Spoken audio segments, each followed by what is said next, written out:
Welcome to episode 435 of the Real Estate Sessions podcast. Even though we are no longer in March, which is Colorectal Cancer Awareness Month, I am going to continue the deep dives on all 9 blog posts for my cancer journey. Remember, if you know someone with colorectal cancer or a caregiver, these episodes may offer support and hope. Please feel free to share. Usually when we talk about a medical diagnosis, there's this expectation of precision. Right, yeah. It feels almost like engineering or something. Like you break your arm, the x-ray shows that jagged white line, and the doctor just points to the film and says, well, there it is. Exactly. It's binary. It's broken or it's not broken. And I mean, that visibility offers a strange kind of comfort, Yeah. because we just love things that can be easily categorized and fixed. Right. But then you step into the world of oncology and chronic treatment, and suddenly that x-ray machine is broken. Oh, absolutely. We're looking at a diagnostic landscape that's just murky. It's not just about the biology of the disease anymore. It's about the daily grueling reality of existing alongside it. Existing with it, yeah. Exactly. And today, we're exploring that landscape through episode 5 of a profoundly personal blog series. This was written back in 2012 and 2013 by Bill Risser. And for anyone who might recognize the name, Bill is the creator of the very popular show, The Real Estate Sessions. He's just a phenomenal communicator, which is what makes his, real-time documentation of his battle with colon cancer so incredibly rich. It really is. And, it's worth noting, today is April 6th, 2026. Yes. So March, which is Colorectal Cancer Awareness Month, is just wrapped up. Yeah. But we felt this, urgency to do a deep dive into this material today anyway. Because Bill's journey is just a timeless resource. It really doesn't expire. No, not at all. It's just as vital today for patients and, caregivers as well as it was over a decade ago. Yeah, and our mission for this deep dive really goes beyond the medical realities. We're using Bill's firsthand account to map out what I'd call the human ecosystem of healing. Oh, I like that phrasing. Yeah, we're examining how a patient's internal mindset and the deliberate behavior of the clinical staff and even the presence of fellow patients, how all of that weaves together to create a network of survival. Okay, let's unpack this. Because Bill was facing a pretty brutal physical reality at this specific point in his treatment. He was. He gives us the grim math of his recovery. He writes, 4 down, 8 to go.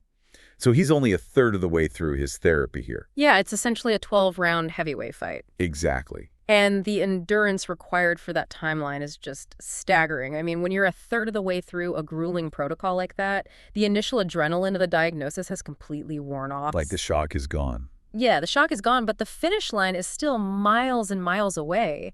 It's like the marathon runner's dreaded middle stretch where the body just wants to quit. And the physical toll of those middle miles is intense. He talks about spending about 4 hours at the infusion center for the initial treatment.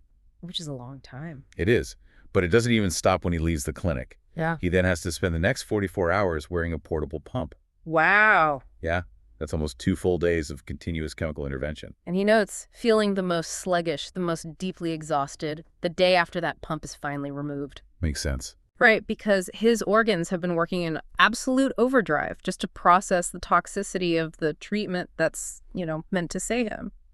But Bill's perspective here is what really catches your attention.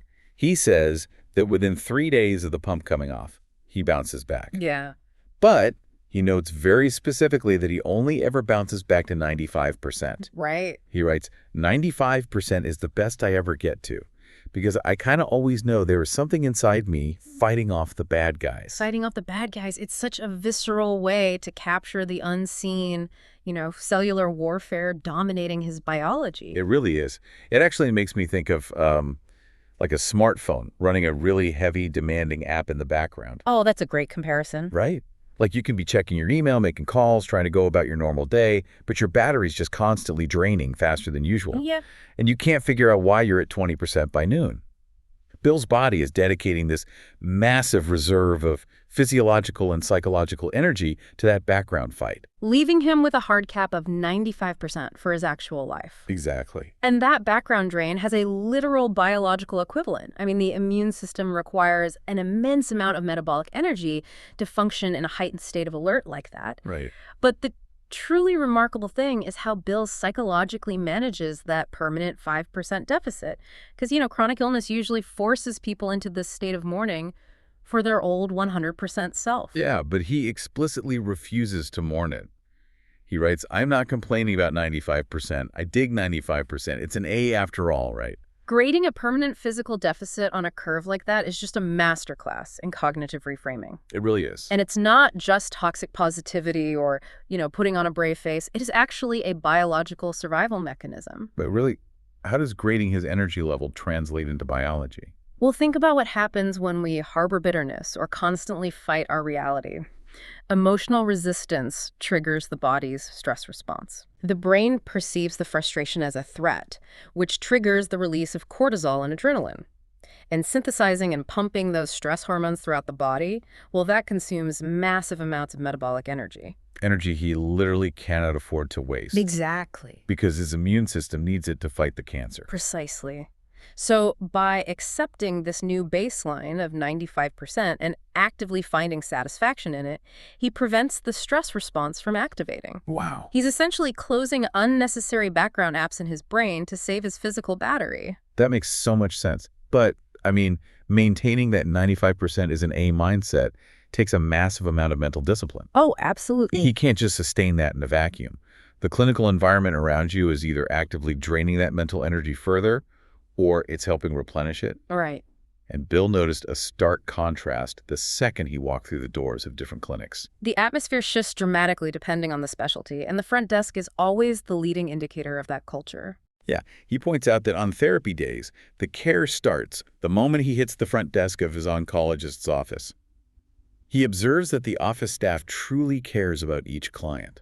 Which is so important. It is. And he contrasts this directly with his primary care doctor's office. Yeah. He apologizes to his Dr. D, but says he just doesn't feel that same level of caring there. Yeah. At the oncology clinic, it doesn't matter if a patient comes in grumpy or gruff. The staff treats every single person like they're the only patient of the day. Which is a heavy, heavy emotional lift for staff who are seeing dozens of highly distressed people every single shift. It's wild to me that a place associated with such grim realities like an oncology ward feels warmer and kinder than a primary care clinic where people are just getting flu shots or, routine blood work. It's quite the contrast. Why is there such a massive disconnect? Well, what's fascinating here is the concept of proximity to crisis. In a primary care setting, the spectrum of issues is incredibly wide and, for the most part, pretty low stakes. You have a sprained ankle sitting next to a sports physical, sitting next to a mild sinus infection. Right. So the emotional baseline of the room is usually just like mild annoyance at the wait time. Sure. But in an oncology waiting room, every single person in that room is facing their own mortality. Huh. The baseline is existential vulnerability. And the staff is walking into that existential vulnerability every single morning. They are. And Bill mentions that 4 hours in a recliner gives you a pretty good read on people. Yeah, I bet. He's watching the infusion center nurses interact with patient after patient, and he notes that the nurses greet him by name after just one single trip. Wow. They don't just administer chemotherapy, they administer dignity. That's beautifully said.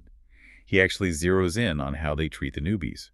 He talks about recognizing the people arriving for their very first therapy session. Yeah. And it triggers his own memory of his first trip with his wife, Cindy, where they were, quote, prepared for the worst, hoping for the best. Which is so relatable. Definitely. And he watches the nurses intentionally slow down their entire pace to take extra time with every new patient. That intentional slowing down is the architecture of empathy in action. And again, it has a direct biological impact on the patient. It's not just about having a good bedside manner. Because it shifts the patient out of a panic state. Exactly. When a terrified newbie walks into an infusion center, their sympathetic nervous system, the fight or flight response, is in overdrive. Right. Their heart rate is up, their blood vessels are constricted. That is a terrible physiological state to be in when you are about to receive highly toxic chemotherapy. Oh, I hadn't thought about that. Yeah. So when a nurse makes eye contact, uses their name, and deliberately slows down the interaction, it acts as a neurological cue of safety. It essentially forces the body to stand down. It activates the parasympathetic nervous system, the rest and digest state. The patient's heart rate lowers, their muscles relax, and their body is actually better prepared to physically tolerate the toxic medication. Wow. So the nurse's empathy is a literal physiological intervention. The clinical staff builds that foundation of safety. They construct the stage, basically. Yes. But the waiting room itself is where the fellow patients provide the perspective. Bill finds himself in the lab waiting room, needing to get his blood drawn to make sure his white cell count is high enough for the day's treatment. Right. And it's in this incredibly mundane, sterile space that we're introduced to George and Lillian. This observation is arguably the emotional core of the entire blog series. Yeah. Because the waiting room is essentially a purgatory. You're suspended between your identity in the outside world and your identity as a patient behind the clinic doors. And Bill paints this incredibly vivid picture of them. George and Lillian are a couple in their mid to late 70s.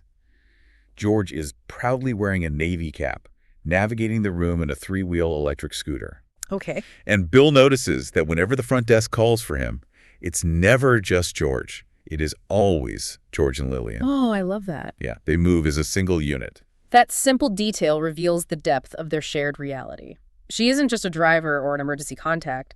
She's completely tethered to his journey. And she is relentlessly doting on him. When a urine sample is requested, she gently leads him to the restroom. When they return to the lobby, she sits close to him and begins this rhythmic litany of care. Yeah. She asks, "Are you cold?" George gives a slow nod. She asks, "Are you tired?" Another slow nod. She asks, "Are you hungry?" He nods again. She's grounding him. In a clinical environment that constantly makes you feel alienated from your own body, she is anchoring him to his fundamental physical human needs. Exactly. And then she throws a curveball. Perfectly timed, she asks, "Are you George?" Oh, that's great. Bill watches George start to nod yes, then suddenly stop, do a double take, and break into this huge smile at her. She set this tiny humorous trap just to break the heavy tension of the room. It's a phenomenal moment of levity. It proves that their shared history, their inside jokes, their specific dynamic, none of that has been sterilized by the medical environment. Right. But here's where it gets really interesting. They finish the lab work, they return to the lobby, and get ready to leave. Okay. Lillian starts buttoning up George's jacket to prepare him for the early morning cold. As she leans in close to get the very top button, George slyly reaches up and steals a kiss from her. Wow. Bill's sitting across the lobby watching this unfold, and he just finds himself smiling. Because the setting for this profoundly beautiful romantic moment isn't a candlelit restaurant or an anniversary trip. No. It's a sterile, fluorescent-lit lab waiting room for cancer patients. And the contrast of that setting is exactly why the moment carries so much weight. George and Lillian aren't just a heartwarming anecdote for Bill to pass the time. In the architecture of this ecosystem, they serve as psychological anchors. Wait, so they aren't just a cute couple to him. You're saying they act as a sort of proof of concept for survival. That is exactly what they are. In environments of extreme existential dread, human beings subconsciously look for behavioral models to mimic. Okay. When you are the one bouncing back to only 95%, carrying the constant awareness of the bad guys inside you, the deepest fear isn't just mortality. What is it? It's the fear that the disease will slowly erode your personality, your sense of humor, and your capacity for romance. You fear becoming nothing but a patient. Yes. And George and Lillian provide a behavioral model of emotional resilience. They're sitting right there in the waiting room, proving that the disease does not have to win the battle for your humanity. Right. It doesn't erase the desire to steal a kiss from your wife while she buttons your coat. Witnessing that resilience directly impacts Bill's own neurological ability to cope. It reinforces his belief that he too can retain his humanity through the ordeal. It's a living, breathing testament of endurance. And that observation really brings Bill's story full circle. He connects the strangers he watched in the lab directly back to his own ultimate anchor, which is his family. Yeah, watching Lillian care for George serves as a mirror, really, reflecting the profound value of the support system he already has in place. Bill uses the end of this blog post to make a definitive declaration. He states that his family is the absolute key to his survival. Absolutely. He writes that without them, remaining positive and strong would be next to impossible. And he specifically elevates his wife, Cindy. Right. He says she is always taking care of him and their son. And throughout these grueling months of treatment, she's been with him every single step of the way. Cindy is his Lillian. Yeah. She's the one walking him through the clinical milestones, anticipating the physical toll, and providing the safe harbor that allows him to keep his stress responses down and maintain that 95% is an A mindset. And after reflecting on Cindy's incredible support and watching George and Lillian, Bill ends the post with this deeply forward-looking hope. Yeah. He writes, "One day, 25 to 30 years from now, I know Cindy and I will have a George and Lillian moment. I can't wait." To project yourself 3 decades into the future while sitting in the middle of a cancer fight. To envision yourself old, still deeply in love, still finding moments of joy in mundane places, that is how you defeat the psychological gravity of the disease. Yeah. It is a radical act of hope. So what does this all mean for you listening right now? We didn't bring you this specific deep dive just to recount Bill's medical history. No, definitely not. We're exploring it because it demands that you examine your own ecosystem of support, whether you're navigating a major health crisis, enduring a brutal season at work, or just slogging through a really heavy week. Yeah. Who is in your ecosystem? Who are the nurses in your life, recognizing that you're a newbie to a difficult situation and deliberately slowing down their pace to calm your nervous system? Right. And perhaps more importantly, who is the Cindy or the Lillian in your life? Who's the person anchoring you to your humanity and buttoning your jacket against the cold? If we connect this to the bigger picture, what Bill Risser's documentation masterfully illustrates is that healing, whether it's physical, emotional, or psychological, is almost never a solo endeavor. Yeah. It is a deeply communal act. We rely on the empathy of strangers, the deliberate professionalism of caregivers, and the unwavering devotion of our loved ones to literally keep our biological defenses up and our spirits intact. It's the network that saves us. The medicine just buys the network time. That leads to a final thought I want to leave you with today. It's an idea that isn't explicitly written in Bill's text, but it's the invisible current powering all of his observations. I call it the paradox of crisis. The paradox of crisis. Yeah. Okay, how does that play out here? Well, when we're forced to confront our own mortality, or when we endure a period of intense, sustained suffering, that crisis acts as a massive filtration system. Okay. It violently strips away the superficial noise of everyday life. The arguments about trivial things, the annoyance of traffic, the relentless pursuit of status, all of it burns away because you simply don't have the metabolic energy to sustain it anymore. You're operating on that 95% battery. You can't afford to run the background apps of petty grievances. Precisely. And when that noise is gone, what is left behind? The crisis acts as a magnifying glass for the most profound everyday moments of human connection. Right. Suddenly, an infusion nurse remembering your name isn't just good service, it is a neurological lifeline.